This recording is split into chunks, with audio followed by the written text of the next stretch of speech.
So today we're going to talk about private loans. That was my drum roll. So, private loans. They sound scary, and they kind of are. But it's very important that you watch this video so you actually understand what the heck private loans are.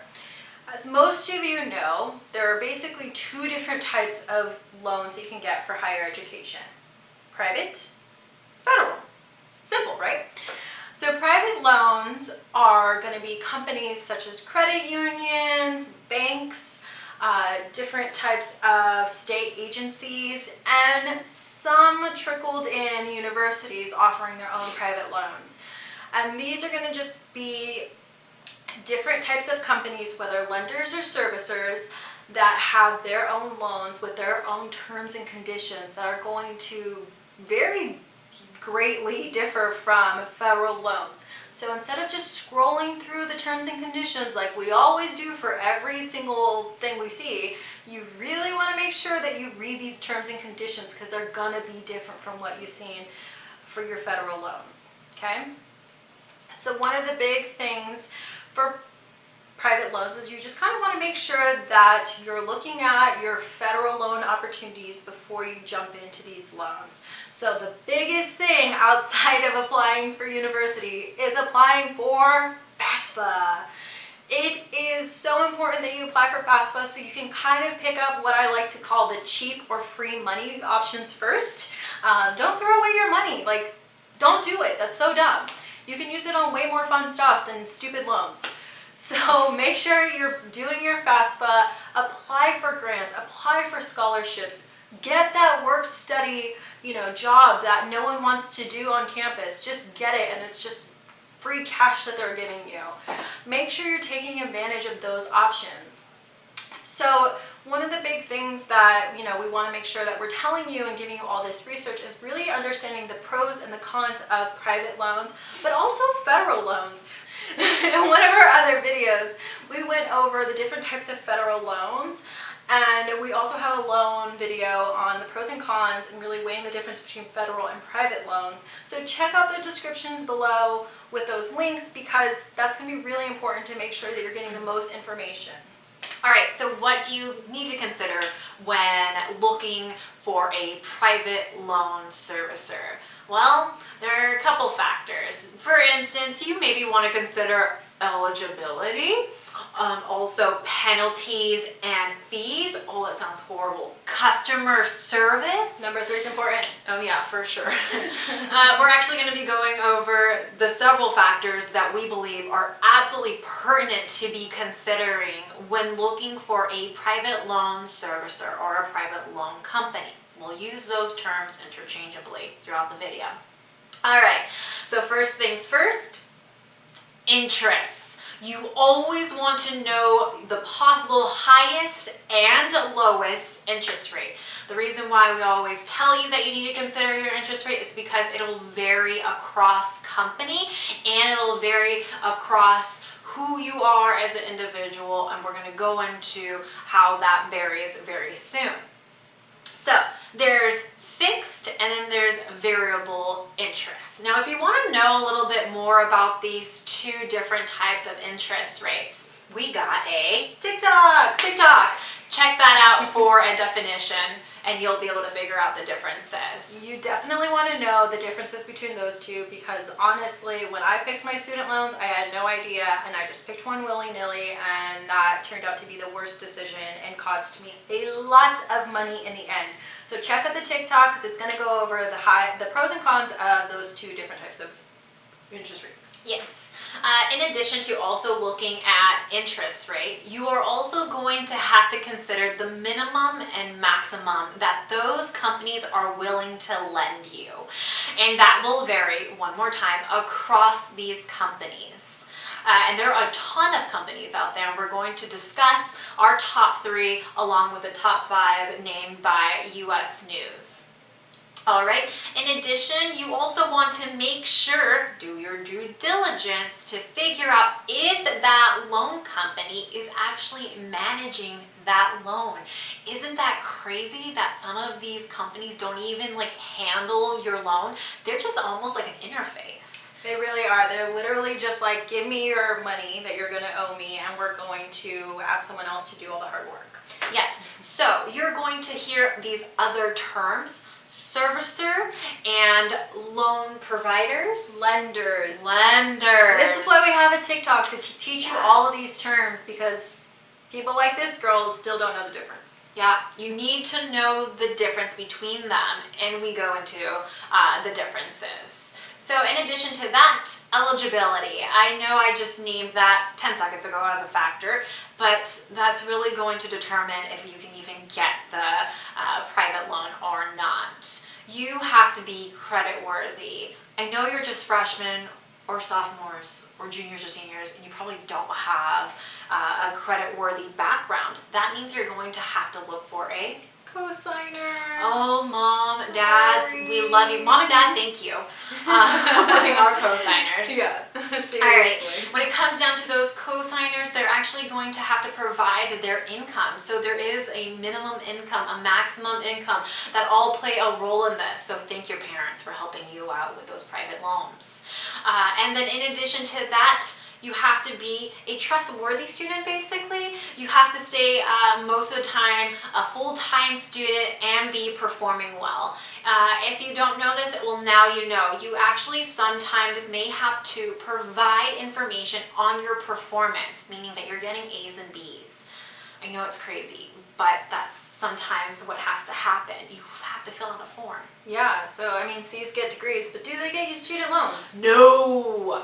All right, so there's also penalties and fees, as I mentioned earlier as well, and you want to make sure that you do your due diligence. Make sure you know if these private loan servicers or lenders have origination fees, meaning that they're going to tack on a fee to your loan because you started a loan with them. Or for instance, an early payoff fee. Can you believe that you get charged for paying off your student loans early? Isn't that crazy?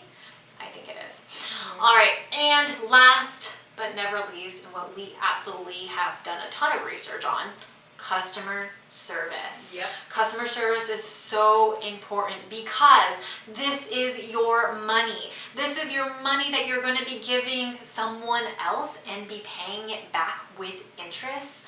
Oh, please make sure you go to, for instance, BBB, Trustpilot. Look at those comments and see what else is happening to other student loaners such as yourselves and their experiences. Yeah, ultimately, we want to make sure that you're getting the company that is going to help you out the most, that is not going to charge you ridiculous amounts of interest, that basically is money that you're paying them just to give you money, and that they're going to provide accurate, good, fast service when you have questions, because the last thing you want to do is just blanketly throw money at a bank or a credit union and forget about it, and next thing you know, 20 years later, you're still paying off this loan. That's why you came to this channel, so you don't have to be in that place. So be sure to continue watching. All right, so we have done our research, Yes. not little, intensive research really, and we have kind of gone through all of these different servicers based off of US News top 5 servicers that they recommend, which is the only website and article that really has research-based approach to picking their servicers and picking their loan companies. So those are going to be Earnest. Of course, everyone knows Earnest. It's always like the number one thing people talk about. Education Loan Finance, or LFI, fun name. College Ave, everyone has seen their little blue logo everywhere. Yep. Sally Mae, I feel like it's every very millennial's just nightmare, Sally Mae, because they realize, oh no, I have to pay off money, it's Sally Mae. And then Discover, so not only a credit card, but also a loan servicing company. So now that we have gone through and shown you what the top 5 best servicers are, from the US student loans, we are going to pick our personal top 3 favorite. Now, this is going to change just as private loan servicers expand, they change, new ones come up, old ones leave. So just keep that in mind.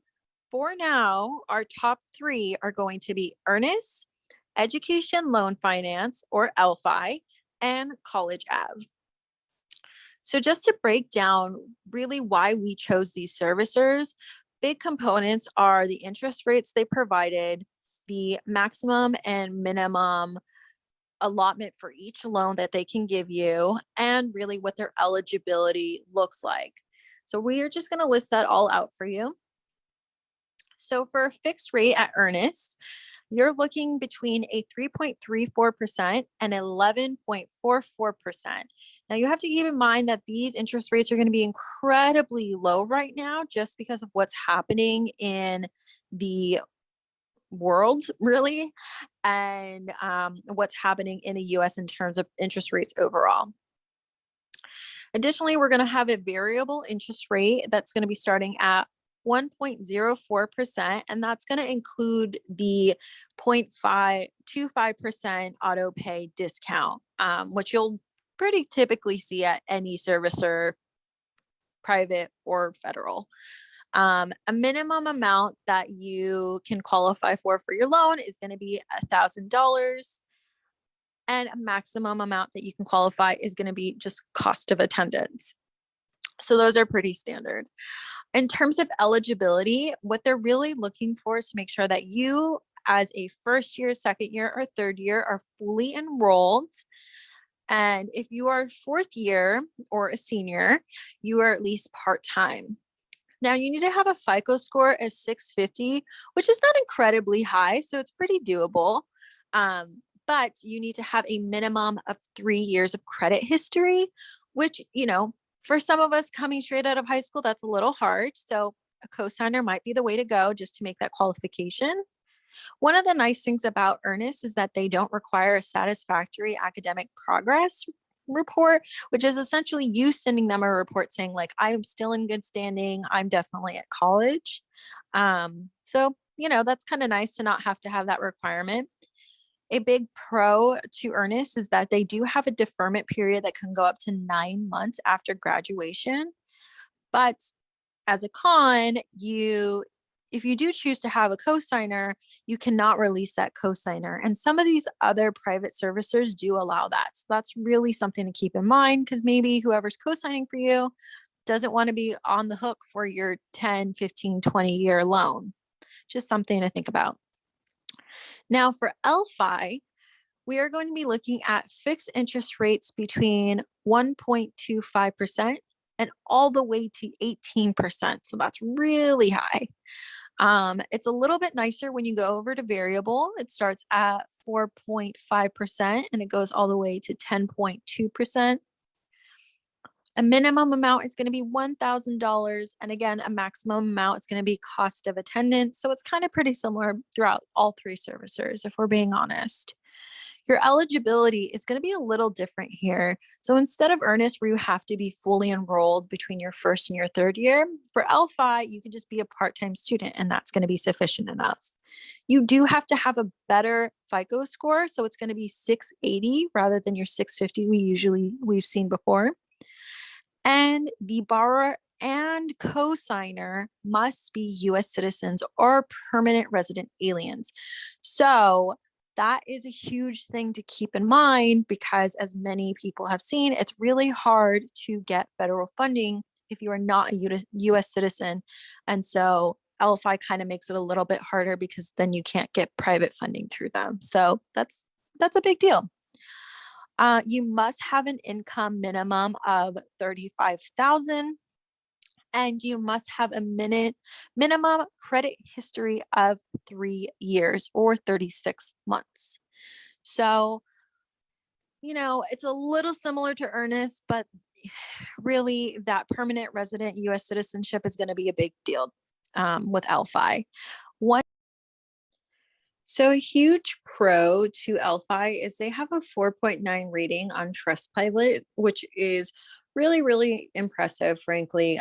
So that's always something to keep in mind. So lastly, we're going to look at College Ave. Now, College Ave is going to have a fixed interest rate of 1.04% all the way to 11.99%. And that's going to include the same 2.5% auto pay discount that we saw in Earnest. So just something to keep in mind. And their variable interest rate is going to be between 3.34% all the way to right under 13%.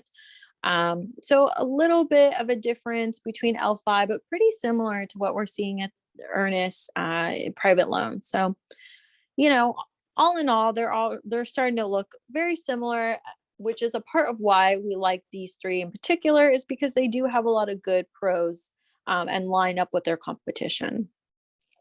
So their minimum and maximum amount are going to be exactly like our last two, with a minimum of $1,000 and a maximum of total cost of attendance. With College Ave, we're also going to see a eligibility look very similar to Earnest, where as a fully enrolled student, you qualify for a loan if you are a freshman, sophomore, junior, and as a senior, you can be a part-time student. So that's pretty cool.